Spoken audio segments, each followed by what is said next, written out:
This is Jackson, the home of Joel Miller and Ellie Williams, the protagonists of the hit video game series, The Last of Us. Yes, I am as surprised as you are that Ellie has a last name. I thought it was kind of a Prince situation. While zooming out and looking at it, very little of the game actually takes place in Jackson, yet it has somehow become the most memorable location in the series. Nowhere in The Last of Us sparks memory or feelings like Jackson. Nowhere at all.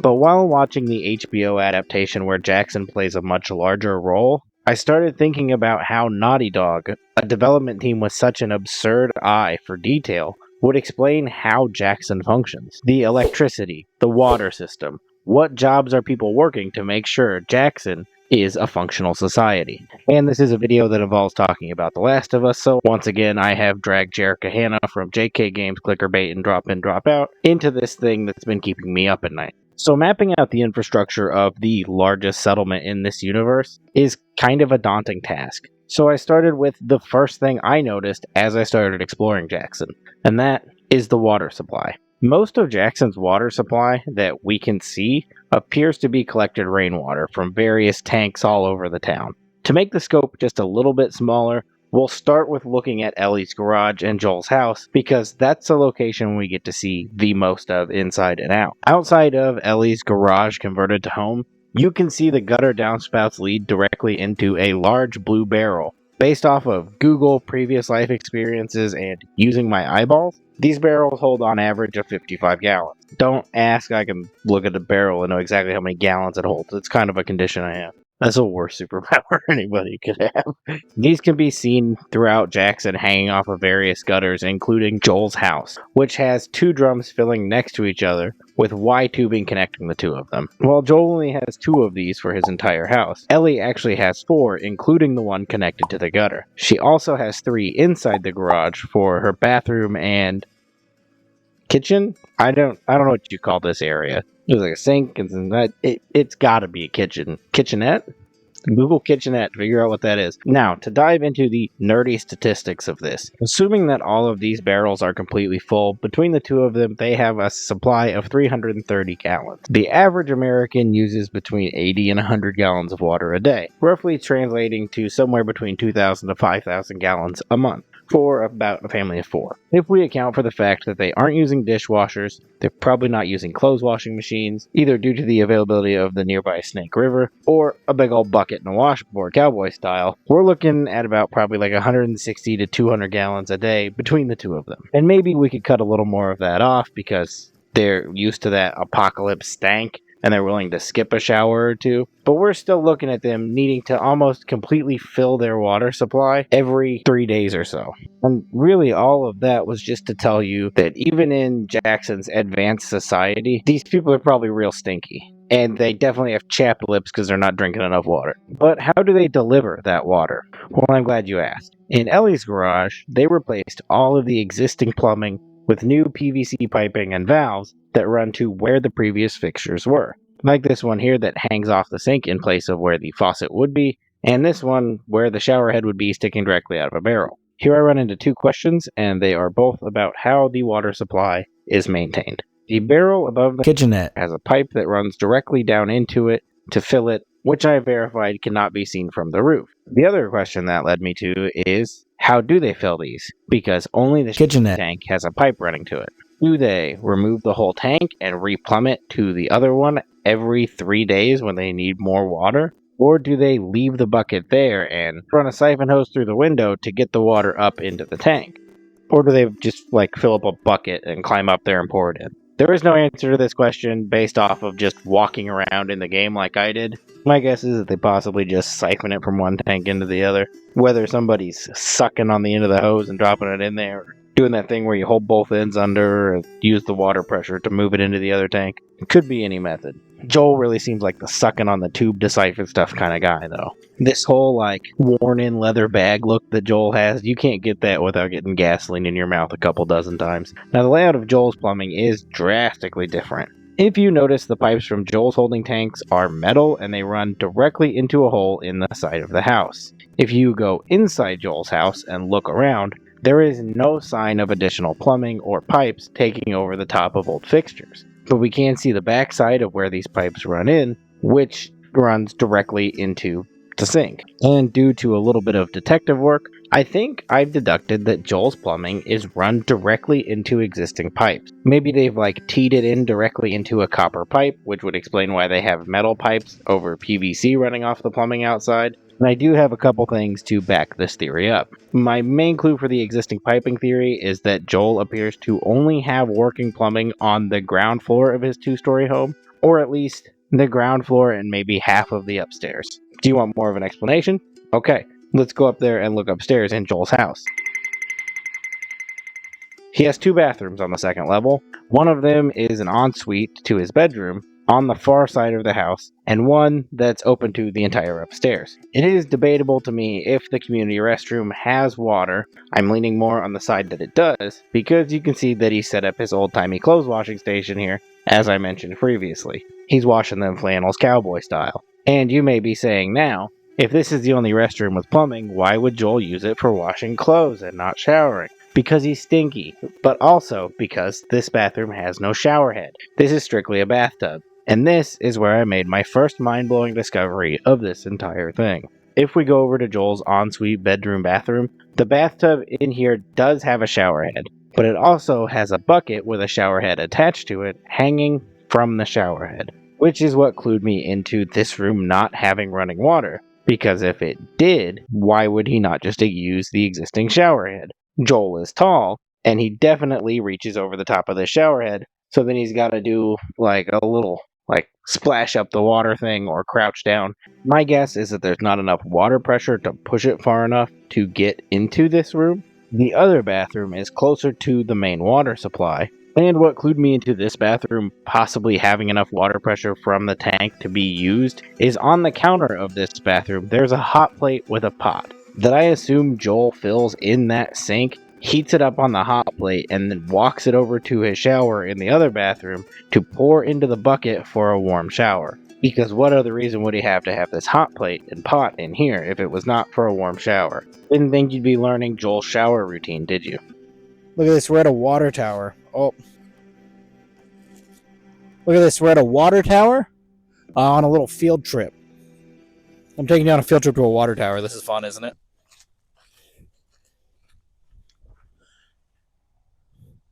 I'm on scene at a water tower. That's litter. Don't do that. That sucks. So here is my explanation on my theory of how Joel's plumbing works. This is a water tower.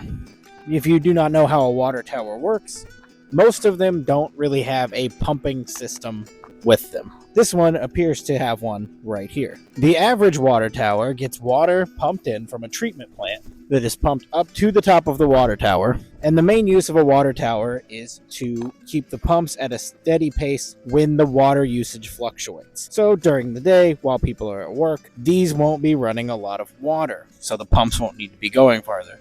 But while people are at home, they'll be using significantly more water. To stop the pumps from needing to run harder and harder, they pump water into the water tower, and it feeds water down with gravity out to the homes. So the equation of how this works is this is very, very tall. For every foot of water falling, it creates 0.43 psi. That is the pressure of the water coming out of your tank. So the lower the distance, the less pressure your water is going to have. The average house story is roughly 10 feet tall. With Joel's water coming from 20 feet in the air, that is not giving us nearly the amount of water pressure that we're used to for water coming out of our pipes. When I'm not standing directly in front of a water tower, I will get that equation for you. So like I was saying while standing in front of the water tower, now that I am not doing that, I will explain the math of this. Water falling every foot gives it 4.33 psi. The average house runs for between 40 to 80 psi for their water pressure. The average height of a story of a house is about 10 feet or a little bit higher. If we're looking at the plumbing of Joel's house, the top of the pipe where the water is coming in is approximately 20 feet in the air coming off the gutter of the second story. Now, is that water all the way up there coming down? Not necessarily. If it's coming out of the barrel, we've got a few inches, so we may be even under 1 psi. That all depends on how full the 55-gallon barrel is and how far down it is draining. In the everything's perfect scenario, the water could be falling from that 20 feet maximum, giving it roughly 8.66 psi, which would be enough to push it up into the second floor of the house, but not necessarily all the way over to the second bathroom. But like I said, this is all like perfect situation that likely wouldn't happen here. So theoretically, this could work perfectly the way I thought. The chances are slim, but it could happen. Is there any other purpose for me to be at this water tower? I think I've covered it all. It's very tall. And there's a little drain over there. I don't know if you can see it. Hope you enjoyed the field trip. Now that's about the end of the plumbing section of this video, at least for the home. My assumption is that most of the homes are plumbed with the blue barrels, some even possibly using the old existing water supply to the town. And what I mean by the existing supply is that there is this water pumping and holding station over by the garden area that I thought maybe was a filtration system. But after further research, I think this just stores and pumps the water. It appears to have electricity restored, so it probably covers at least the surrounding houses in the area. But before we move on to the other big topic of the electricity infrastructure, let's talk about some of the plumbing odds and ends. First off, the gardens that I just mentioned, they use the same holding tank technology that the houses use. They use these big old holding tanks next to the greenhouses that have kind of a funnel system on the top, and they can open from the bottom to fill buckets, but they also have these pipes that run across the tops of all of the greenhouses. You may think that this is for watering crops in the greenhouses, maybe. That's not true. These pipes serve absolutely no purpose at all. Yes, they do run directly into the greenhouse, but they have nowhere to spray out from if they were functional. They would pour directly into the light bulbs, which would be a very big problem. Everything in the greenhouse is watered by hand, which you can actually see being done as you walk around the greenhouse. Was this developer oversight? Is this an infrastructure plan that didn't work, so they just decided to water by hand? My guess is this is entirely unintentional, but what can you do? Not even Naughty Dog's perfect. And my last little odd, or I guess this one would be the end, is drinkable water. Clearly no one is drinking this gutter water. Gutter water would be full of leaves and twigs and mud. The water would be disgusting, and it would completely defeat the purpose of showering, even for these stinky people. Now, they could be lessening the amount of water these tanks are holding by making them sand and gravel filters, running the water through and removing the debris before filling into the main tanks. Leading us back to the whole water conservation issue, we're making the supply a little short here. Still though, this will not be drinkable water. It would definitely be usable for showering or brushing your teeth, etc. You just can't ingest it. I did find at least one Brita filter in the town, but this wouldn't work either. You cannot just pour rainwater directly into a Brita filter and drink it. These filters remove sediment, but they don't remove any kind of like bacteria or parasite that may be in the water, making it unsafe to drink. Running once again back to the stinky people conversation, these people are no strangers to doing something a little different in their apocalypse life, and most likely boil all of their water ahead of time and put it into these Brita filters to drink later. Oh, and there's clearly no heating system to these, so these outside barrels are most certainly frozen. And that's going to bring us to the end of our plumbing section. Now, let's move into the electrical infrastructure, as I am realizing this is about to be one doozy of a video. I am 32 minutes into this recording. The electrical infrastructure is a lot less complicated in terms of running the line. All of the power in Jackson is operating off of the existing power lines from the town before the end of the world. And there are some problems with that I will get into momentarily. But first we have to figure out, where does all this power come from? And for that, we're going to have to stomp The Last of Us 2 and switch over to the original game, where we don't see a lot of Jackson from the inside, but what we do see is Tommy's Dam. A level in this game that is all about restoring the power to Jackson, which I didn't remember was the entire purpose of that level until researching this video. Jackson doesn't operate off of coal burning or windmills. Jackson gets all of its power from a hydroelectric dam. Do you know anything about hydroelectric dams? Because I sure didn't before I started working on this. Let's crack open another book. The book is called Google. These dams block water in the river and funnel it through a small section to spin a turbine before returning it back into the river. In our case, the Snake River Dam has 2 turbines that it funnels the water through, which is why that Last of Us chapter takes place at this dam. A tree is stuck in the turbine, stopping it from spinning, limiting the amount of energy it can produce, so to restore the power, the tree must be removed. The turbines are connected to a generator, which converts the spinning motion into electricity using electromagnets. The electricity then flows out through the power lines into the homes and businesses of Jackson. Did you think it was going to be anywhere else? That's like the only thing this video is about. In short, water makes spin, spin make lightning, or I guess electricity. And like I said, for distribution, Jackson uses the existing power lines running directly into the homes, which will run into another issue with the realism. Hydroelectric dams like the one for Jackson are designed to feed large regional grids with thousands to millions of users. Jackson would need a much smaller self-contained electrical system. The dam pushes electricity into these high voltage transmission lines, and high voltage is great for long distance to travel, but it would be too much for a small town right next to the dam. The community of Jackson would need to reconfigure or bypass parts of the system to step down the power into a lower voltage. Without it being stepped down, there is a possibility of frying everything in the town. In a large grid, the demand is smoothed out due to the number of homes balancing each other out. In Jackson, the demand would swing wildly. If the demand doesn't match the supply could destabilize, causing lights flickering, blackouts, and damages to generators. So, to make this work, survivors would need new controls or manual operators to match the turbine's output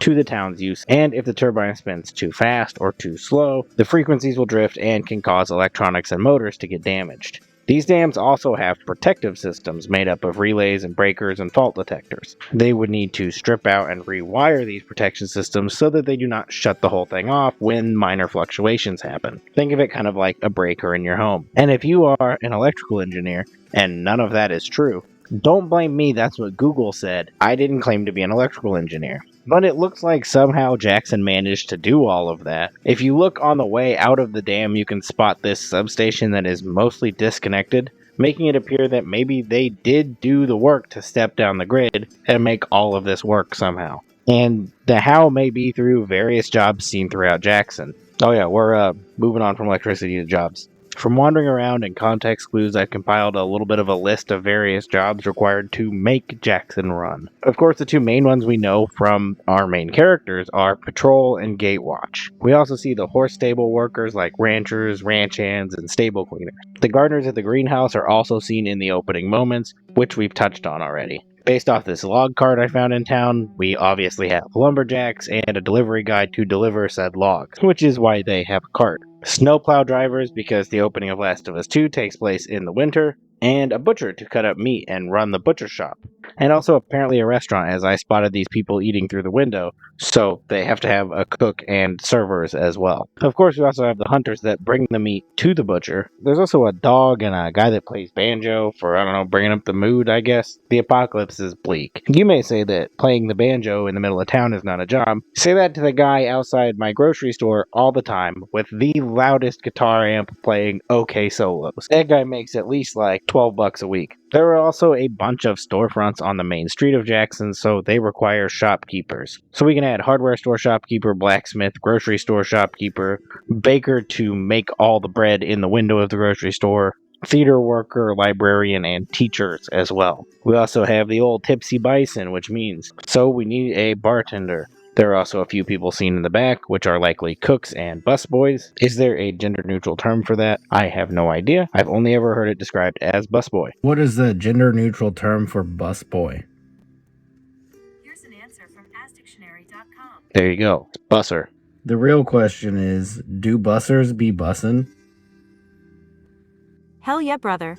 The beer is obviously brewed by someone in Jackson because there is no way they're finding this much of the same beer when it's been 25-ish years since the start of the apocalypse, so add beer brewer to the list. And we can't forget the people who brought us to this list of jobs, the dam workers, which would mean we need linemen, engineers, welders, for all of the processes of getting Jackson up and running with electricity, plus the maintenance crew to keep it going. They probably have cleaners or janitors as well for all of the public spaces, and based off of the sign about the event schedule, there must be a line dance teacher somewhere. Oh, and probably a construction crew to put all of this together. And all of that is really what makes Jackson work. This list of people, the electrical grid, and the plumbing. These are the key infrastructure to Jackson. But now let's circle back to the beginning of this, where I said I recruited Jerica Hannah from JK Games to help. But here's the thing. The specific area she looked at takes place after the events of season 2 of the HBO series. So if that's all of your references for Tilu, come back when you have seen the full series or know what happens in Last of Us 2, because I'm about to spoil what happens after it. Okay, if you didn't leave yet, it's your own fault. Alright, here we go. Jerica's going to talk about the farm, which technically falls into Jackson. How, you may ask? Well, it's only a few miles outside of town. According to Google Earth, looking at the real Jackson Hole, Wyoming, 0.77 miles north of Jackson, the town, is a small farm known as the Historic Miller Ranch. What a coincidence. Joel Miller, Miller Ranch. It's almost like they picked that place on purpose. Okay, on to Jerica. Thanks, Blaster Goblin. You really know how to send a girl into the thick of it, let me tell you. But this has also been a dream come true for me. I've been assigned to investigate Ellie and Dina's farm, before their lives went to complete shit. But anyways, I actually got Ellie to take a break from brooding and vengeance in order to give me a tour, which honestly felt like some sort of a miracle. And look, I'm not gonna lie, this place has got to be the most accurate depiction of the perfect lesbian dream cozy farmhouse. Homegrown tomatoes, absolutely zero functioning electricity, I don't think. And for me, 10 out of 10, would definitely visit this homestead again. Is this a homestead? I don't really know. What do you guys think? Okay. While the home has no power, running water is working. I think the upstairs bathroom still has some functioning valves that I was able to find, which means they've got some kind of manual or pump system that's pulling water from the nearby creek. Maybe. I found a creek. We saw a creek earlier, right? Yeah. There's like a creek over there. That way. Outside, I did find what looks like an old well or a pump housing, maybe? I don't really know much about plumbing. They don't either, so don't let the situation fool you. I think a lot of this stuff was already here. But that, I think, is the main water source. Yes, they say that is the main water source. With some Jackson know-how, it's totally plausible they rigged a well and made a pump system to make that work again. Yeah, they're saying, they got water. That might be where it's coming from. Jumping in here for the nerdy factual part of this. Yes, that is 100% right. A lot of farmhouses like this don't run off of a city water supply. They usually have a well that's tapped into the aquifer near them. So, yes, that is 100% right. Even with somebody that doesn't know a lot about plumbing, you nailed exactly what it is. This seems to be working with their existing plumbing. There's no electricity. Still some functioning pressure, not the best water pressure, which they, unfortunately, I know it's like before the clickers became a thing and there was great water pressure. It actually really hurt sometimes, depending on the shower. It could hurt. The water was coming out so hard. Yeah, y'all don't know about that. But regardless, hey, they have water pressure. Cold showers, definitely a thing, though. They don't have hot water. No hot water. Gotta put that over the fire pit that's somewhere around here, right? Put some water on that, boil it. Then you might have a hot shower. Yeah, cool. I will say, from looking outside of the farm, the setup's pretty impressive. We have rows of tomatoes, assorted of vegetables, planted with care. You can definitely tell they learned a lot from their time in Jackson. Everything's spaced out evenly, healthy soil. I'm impressed, and I'm a farmer. Not really. It is better than what I could do, that's for sure. And maybe using that creek over there, to help keep the plants alive, growing some tomatoes. Lots of tomatoes, let me tell you. Good thing I'm a fan of tomato sandwiches. I don't know if we have any bread, though. Inside, we have organized seed storage, beautiful airtight containers, all labeled clearly. So this isn't just about survival, it's about sustainability. And I like what they're doing here. They're planning for seasons ahead and not just for dinner tonight, folks. I literally could find it. You don't know what Pinterest is, y'all, but I'll tell you, this is the kind of situation, these images of your home that I forget we don't have a camera, that I am recording to my brain would definitely show up on a website app called Pinterest. Yeah, a lot of this stuff would be on Pinterest and people would like it. As we continue inside the home, downstairs, the bathroom, which unfortunately I was unable to get documented footage of. I apologize. But I did find that there was an alarming amount of cloths And I asked about it. I was like, why? You have so many cloths. Which now they told me, because I also asked for toilet paper. We did not have that, which I should know that because I'm also here in the apocalypse, but I just forgot. So they were like, what's toilet paper? And I was like, oh, okay. And we don't have that. That's what the cloths are for, though. The cloths are what you use to, clean your butt in other regions if you'd like.